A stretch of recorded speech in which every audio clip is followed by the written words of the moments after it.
బృందావన్ దగ్గర ఒక చిన్న గ్రామంలో రాధమ్మ అనే వృద్ధ అమ్మ ఉండేది. ఆమె బీదగా ఉన్నా ప్రతిరోజు కొద్దిగా అన్నం వండి ఇది నా కృష్ణుడి కోసం అని పక్కన పెట్టేది. ఒకరోజు ఆమె దగ్గర ఒక ముత్తి అన్నం కూడా మిగల్లేదు.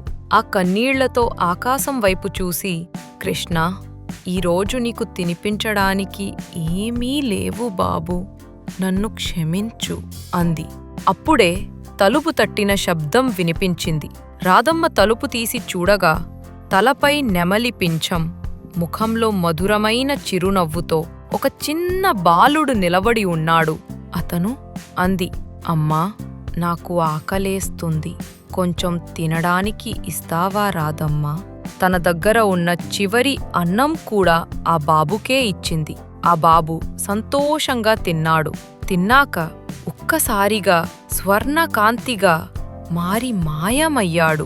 రాధమ్మ ఆశ్చర్యంతో పాత్రలోకి చూసింది. ఖాళీ పాత్ర ఇప్పుడు అన్నం, నెయ్యి, పండ్లతో నిండిపోయింది. ఆ సమయంలో ఆకాశం నుండి స్వరం వినిపించింది, అమ్మా, నీ ప్రేమతో నేడు నేనే తిన్నాను. ప్రేమతో ఇచ్చిన ఆహారం ఎప్పుడూ దైవానికి సమానం. ఆ రోజు నుండి రాధమ్మ తలుపు దగ్గరకి వచ్చిన ప్రతి ఆకలిగొన్నవారికి ఆహారం పెట్టేది. ఆమె పాత్ర ఎప్పటికీ ఖాళీ కాలేదట. కృష్ణుడు అన్నట్లు ప్రేమతో పంచినది ఎప్పటికీ తగ్గదు.